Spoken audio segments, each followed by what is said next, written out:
We're going to talk about Tucker Carlson interviewing Vladimir Putin. It's the very first interview a journalist has had in 2 years. We're going to talk about what you may have noticed if you saw it, and then some stuff that you may have missed.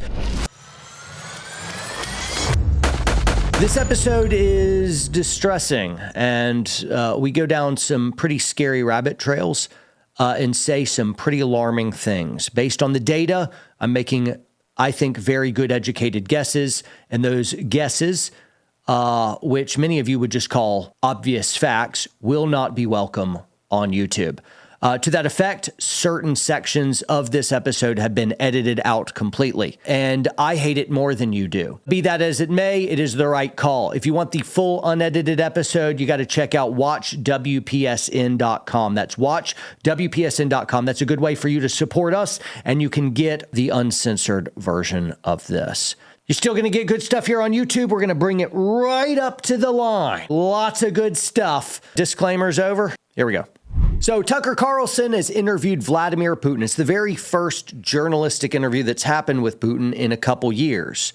I don't need to impress upon you how big of a deal this interview is. Now, big media went nuts over this. They're already priming us before the interview happened to, hey, this shouldn't happen. It's outrageous that he would even sit down with Putin, ignoring the fact that other journalists have done it over the years, time and time again. Maybe they're just upset that they didn't get the interview. That's part of what journalism is. It's not activism. It's just giving you the news, right? And so Tucker wanting to do that was immediately met by big opposition, and that's a clue for you and I. Now, I had a lot of observations as I listened to the entirety of the interview. It's over 2 hours. I was taking notes. One thing, right off the rip, is Putin came in clearly with an agenda. He wanted to give the entire backstory, and man, it was a huge backstory. He's going to go back to like 8th century Russia. After that, though, I did see them get into more of a two-way discussion, and that was, I would say, revealing. Now, some of you may be jumping the gun. John, do you trust Putin? Do you actually think there's something to glean here? I'm like, well, I don't trust Putin. I don't trust the media. I really just don't trust much of anyone out there with institutional power anymore, which is a terrible thing to say. I hate saying that. I've done a couple polls recently on Twitter. I'm going to get to those, and it should underscore just how bad you and I's faith has become in some of our institutions of power, particularly the media. Really bad. Anyway, jumping in. What I noticed was Putin was extremely careful with his words. Sometimes he was asked a question, and I know he knew the answer, but he would say, I don't know. Who knows? He wouldn't kiss and tell. So if he talked to a world leader before about something, even if it was one of our leaders and was directly asked, he's like, you need to ask him about that. He's not going to say that.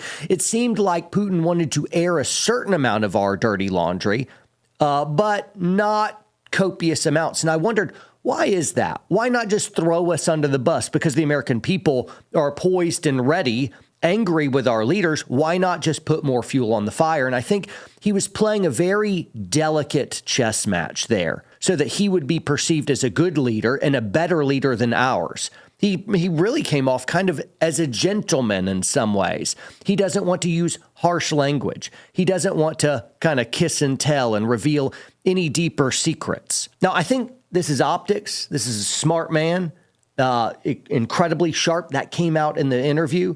He is playing chess. He understands propaganda. He understands optics. He understands, as a former KGB agent, this guy's no fool. And I think he is hated by all of our American leadership, obviously, the American people, our media, and our intelligence agencies. And what stood out to me is it's really the intelligence agencies that he had probably the most reverence for in terms of respect. Obviously doesn't like them, but it seemed to me that to Putin, the intelligence agencies were really the ones that were pulling the strings. And that's something I want to center on. But not wanting to go too much into that, it seemed like he didn't want to draw any more wrath on himself. There's a good 5-minute, bit of that interview where he's like, you guys, you're way in debt. What is it that you should be caring about little Russia, what it does with Ukraine? You guys have your own issues. That, I think, is what he's alluding to. The interview didn't introduce this to me, so it's not like Putin is feeding me information and I'm adopting Putin as a trusted source. I don't trust Putin, but some things he said struck a chord because it is resonating with what we have already come to believe, that our leaders are not going to let Russia have Ukraine any more than our leaders are going to let Russia have South Carolina or Nevada. I think Ukraine has for a long time, or at least since 2014, been a U.S.-controlled territory. And it has been for a long time. It's our money laundering capital now. I don't know that for sure. I'm a regular guy. I'm like you. And I don't have the red phone in the circle of trust. But with the fall of big media, with the betrayal of my own leaders, I am left to really fend for myself in finding truth. And I trust my eyes, and I trust my ears. I trust my gut. I trust my own mind. I trust what I see from the rise of citizen journalists everywhere and folks that are extremely smart. And we're all putting these puzzle pieces together. And that's the only thing that really makes sense to me. That's our money laundering operation, and it's a military base for us. Benjamin. Tucker asks Putin a very direct question. He says, do you have expansionist dreams? Talk about the FSB agent coming out here. You know, Vlad looks back at Tucker and says, no.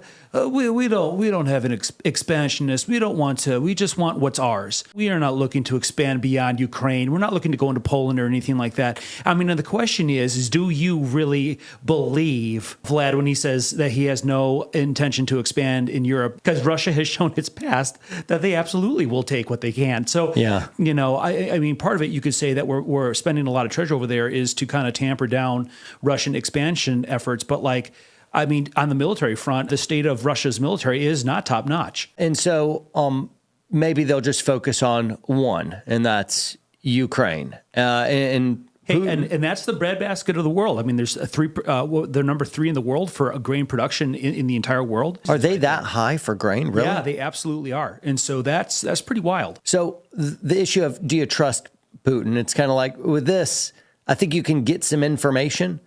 It can confirm some stuff, but also be extremely careful. Now, for fun, right before we went on for this show, I took to Twitter. Follow us, Twitter. It's John Lovell 275. So on Twitter, I ran a poll. Ben, I told you I was going to run this poll. You did. Yeah. And here it is. Which source of information do you trust more? Putin in the TCN, Tucker Carlson Network interview. So Putin in that interview, or CNN? To clarify what the question is and isn't asking, it's not who do you trust, but who do you trust more? In other words, who's the biggest liar? Here are 2 bad options. Which of the 2 would you go with? Though? That's correct. So what do you think? Who's the biggest liar? Look, this is just a terribly hard poll because on one I don't think it's hard. Look, right, but here's the deal. Like they're both rubbish. So the thing that's tough is when you watch that interview, Vlad speaks with a conviction that you can't help but think, man, he's winning me over with his conviction. CNN has 0 conviction. But the problem is that, man, I'm not going to put my money behind a dictator in Russia. So, of course, I'm going to say that I trust CNN more than Vlad, the destroyer. And I guarantee you that's what the poll results are going to say. I want to know from you guys as well, which one? Out of 1,000 people, I did a screenshot at 998 votes.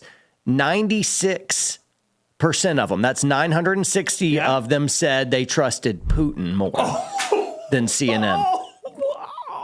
That means only out of 1,000, only 40 people said they trusted CNN more. That is a devastating poll. I'm absorbing that. That is wild to show. That, and it doesn't mean that 960 people trust Putin. Nope. Of like, no, he's going to say some, he's going to say some true stuff. He's going to say some bad stuff, but holy cow. Yeah. The bro's a murderer. That guy's a straight up murderer. Sure. You know? Sure. Yeah. So, but what I gleaned from that is, wow, there is no public trust. There is no public trust for that level of distrust in one of the bigger media organizations. That is telling that big media is dead. Another thing from the Putin interview, he tacitly remarked that our presidents weren't really in charge and hadn't been for a while. Now, this is reinforced by the fact that Biden and Putin are not talking and haven't for a couple years. I thought that was fascinating. And when Tucker's like, hey, you know, like your main opposition in the war you're fighting, Joe Biden, you're not talking with him? How are you not talking with him? That's outrageous. And, you know, Putin's answer, coupled with the idea of past presidents saying things, but then not being able to deliver on it. And then all of his run-ins with our intelligence agencies that are, in his mind, staging coups, setting up puppet leaders like Zelensky, and blowing up oil pipelines. He charged the CIA with blowing up the Nord Stream pipeline. That would mean that the CIA is really controlling much of the world's energy supply. And if you're controlling energy, and if you're controlling money, and if you're placing presidents, well, that means that the people that we think are in charge aren't really in charge. You know, and this is why Putin probably did not put much of an emphasis on chatting with Biden, because he's not the real player. Biden's a puppet, and everyone knows it. And so even our news sources, when they come out of Biden says this and Biden whatever, like, Biden has been irrelevant since the day he took office. Completely irrelevant. Biden is in charge of nothing. I don't think he chooses his own ice cream flavor. Maybe that is the only. He chooses his vanilla. All right, I overstepped. I went too far. That is the only thing he chooses. He chooses nothing else. His administration is in charge. Whoever those people are, they are in charge. He is not. And Putin kind of laughed off the idea of even meeting with Biden. What would be the point? Another thing that I noticed is the viewership of Tucker Carlson's interview with Putin. Now, in the very first, I think 24 hours, somewhere around there, he hit 100 million views. 100 million. In 3 days, he had reached 200 million views. CNN, maybe they're pulling 500,000 views in a night, maybe a million, compared to Tucker's 100 million. Then you see folks take to Twitter and they will crush. Daily Wire has been every day crushing CNN in just normal analytics. They've been doing it for years, yet they'll never trend on YouTube. They'll never be put forth as, here's the content that people want to see. Nope. They'll continue to, whenever you do a search in the internet, they serve up MSNBC, they'll serve up CNN, NPR, all these dying entities that are just propaganda outlets, and everyone knows it. Everyone knows it. Yet big tech is running interference. And I wonder how much the intelligence agencies have in this. Remember the Twitter files. One of the last things I want to cover is one of the most important, and that's Tucker looks at Putin of like, hey, how do we stop this war? And Putin really seemed to kick it over to us. And this is no shocking revelation of like, hey, stop providing support to Ukraine and the war will end. I'm not the one perpetrating this war. You guys are. And so that I think that's a generally fair assessment of Putin's position. Now, what that I think means is, hey, withdraw so we can kick Ukraine's tail, get what we wanted, and then the war will be over. So there's no path forward there. And so we didn't end up any better than we were. And it's not that Tucker was there with any support of the government to broker as an ambassador some kind of resolution. That was far outside the scope. His job is to point a microphone, ask him questions, and report the news. That's his journalistic duty, and that's exactly what he did. But what we can see from the interview is Ukraine stuff is going to keep on rolling. All right, we're going to shift and talk Super Bowl, Biden fitness, UN, and the Hamas tunnel network that was apparently underneath its own building and didn't know about it for ages. We have all kinds of reacts, hot topics, but I want to say goodbye to those listening in. Thanks so much for tuning in, guys. If you want the full show, we got a whole bunch of stuff. You don't want to miss it. Check out watchwpsn.com. That's watchwpsn.com. There you can sign up. You'll get this show, a whole bunch of other shows, all of our classes, and you'll be able to watch it through an app. So sign up at watchwpsn.com, download the app wherever, and easy streaming. Really appreciate the support.